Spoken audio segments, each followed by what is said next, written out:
Hey, what's up guys? Welcome back to another Reddit story, and I have got an exciting video for you guys today. Some horrifying true Reddit story and something even more exciting that just make them even scarier because they are true, verified, real. They happened. So everything you hear in this video will be true, and you can find the verification on it. So that's exciting but still super scary. And thank you for stopping by. I appreciate you all watching, and before we get into the video, please like the video and subscribe the channel. The channel's goal is 1,000 subscriber, so please subscribe to the channel. And alright, without further ado, let's get into some horrifying true Reddit story.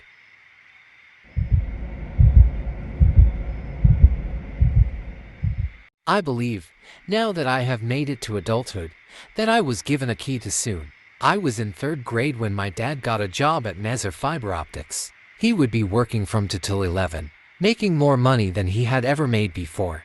But there was a catch. Dad had always worked from 6 to 2, which meant he would get home before 3 so he could get me off the bus. Mom had a typical 9 to 5, something she couldn't change, and that left 2 hours where I would be unattended.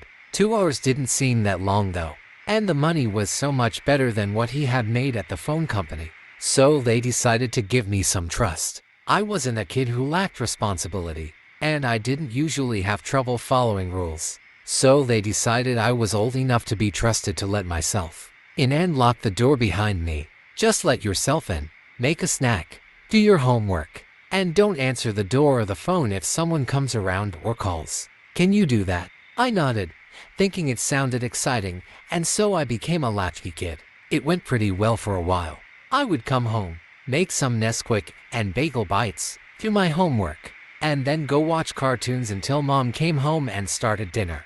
It was a good system, until I came home to find something was different. I came home from school, worrying about the math homework in my bag, when I found that the door was unlocked. I put my key in, needing to turn it so I could get inside, but the door just pushed open as it creaked into the quiet house. I felt a little chill run up me. The door was never unlocked. My parents were meticulous about locking it, always had been. And as I looked into the seemingly empty house, I felt sure that I didn't want to go in there. Go inside, make a snack, do your homework, and watch some TV until I get home. That was my mother's voice echoing in my head, and it moved me past the wall of fear that was building in me. I went inside, closed and locked the door, and went to the kitchen for my snack. I had lived in this house my whole life, and in that whole time, I had never felt unsafe there. It was my home.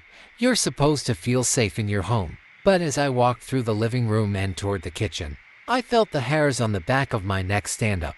It was that feeling I felt sometimes when I got up to use the bathroom in the middle of the night. The feeling of monsters watching you. But it was the first time I had felt it in the daytime. Something was watching me, something unfriendly. And as I moved into the kitchen, I saw something move out of the corner of my eye. It was gone when I looked, but I was pretty sure it had been there. I shrugged it off at the time though and went to get my chocolate milk and chips. I was scared, but I was also 8. When you're 8, it isn't uncommon to jump at shadows or think there might be ghosts or something. You know it can't be real, but that doesn't stop it from making you scared. I took the powder out of the cabinet, took the milk out of the fridge, and spooned powder into my glass as I prepared to mix it. I had the milk up, ready to pour, when I saw something reflected in the side of the glass. It wasn't exactly the reflection of a person, but as the milk slowly splashed into the cup, I saw something lumpy and ill-defined, peeking at me from the door to the kitchen. I couldn't tell what it was, and when the milk spilled over the rim and onto the countertop, I almost dropped the jug. I managed to get the paper towels before the milk spilled onto the floor, but when I peeked at the door, no one was there. I put my chips in a bowl and got my homework out of my backpack as I went to sit at the dinner table, and like usual, I sat with my back to the door out to the backyard. If there was something here, something, I was becoming pretty sure there was. I wanted to be able to run if the time came. As I bent over my work, I kept seeing something peek around the edge of the kitchen door.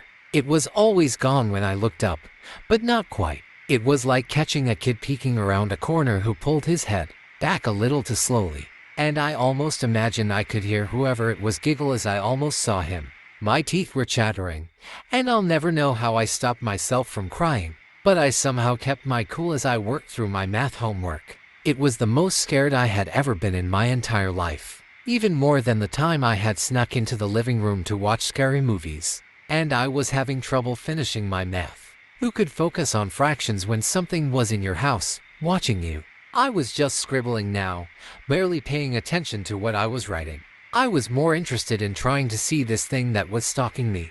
I couldn't catch more than glimpses, but it was bald and looked fat. It had no neck, its head and shoulders simply mounts of fat, but it was the eyes and mouth that scared me the most. Its eyes were little more than dark, piggy circles. There was no white to them.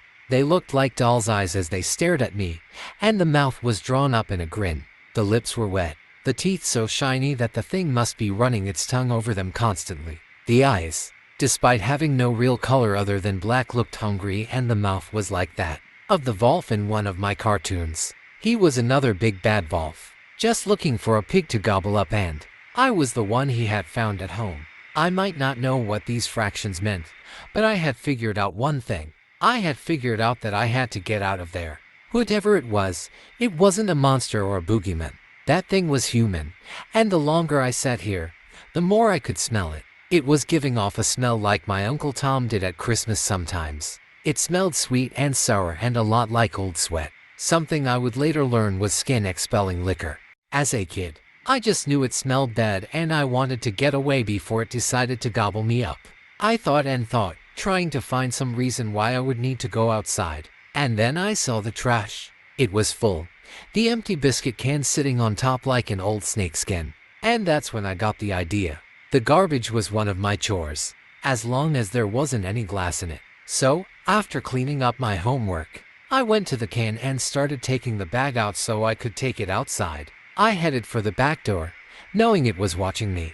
And when I opened the back door, I heard it. Heavy footsteps running after me. I slammed the back door and dropped the bag, running for the fence that separated the front and backyard. I heard it hit the door, heard it trip over the bag, and heard it fall on the back porch. But I was already around the house and heading for the neighbor's house. If it had been any other day, I would have kept running, looking for someone who was home. But I saw the Staub's car in the driveway and knew they were home. I heard the gate open and close, but I was already hammering on my neighbor's door. I heard someone drop something in the kitchen, heard Mrs. Staub's come hurrying from the kitchen, and out of the corner of my eye, I could see the thing coming around my house and toward the neighbor's house. I pounded even harder, wrenching at the knob, and when Mrs. Staub opened the door, I shot inside and yelled for her to close the door because something was after me. She looked up, and she must have seen something because she slammed and locked the door. Then she called the police, and after that, she called my mom. The police beat Mom home, but only just. I told Mom what I had seen, told her something had been stalking me in the house, and how the door had been unlocked when I got home. She reassured me that it was fine, that it was probably nothing. She said it was probably just my mind playing tricks on me, but Mrs. Staub told her that nothing had been playing tricks on her mind, and she had seen it too. It was a fat, naked man who tried to come right up my porch steps, and I'll testify to that before the throne of God. Mom was very confused, and what the police discovered didn't help matters much. They found a large man, one with very little neck, hiding in my closet, as if he just expected me to come back after he had chased me out of the house. They didn't find any ID on him for obvious reasons, but they found his clothes folded neatly in the backyard underneath my mother's rose bushes. Mom told me later that he had a record of doing stuff with kids, but that this was the first time he had escalated into anything like this. I'm thankful that they got him before he could actually hurt a child, but he was responsible for the scariest day of my life. After that, my mom asked my aunt to come meet me at the house when I got off the bus and to sit with me until she got home. That kept on until I was in middle school and Mom decided I could probably look after myself again. I still think about that day a lot, and it's probably why I kept my kids in after-school care for as long as I did. Wow, guys, that one still gives me chills. If you made it to the end, let me know you survived. Don't forget to smash that like button if you enjoyed the terror, and subscribe if you haven't already. We're creeping closer to that 1K goal, And your support means everything. Hit the bell so you never miss a nightmare-fueled upload. Stay spooky, stay safe. And remember, you might want to sleep with the lights on tonight. Until next time, peace out, if you can.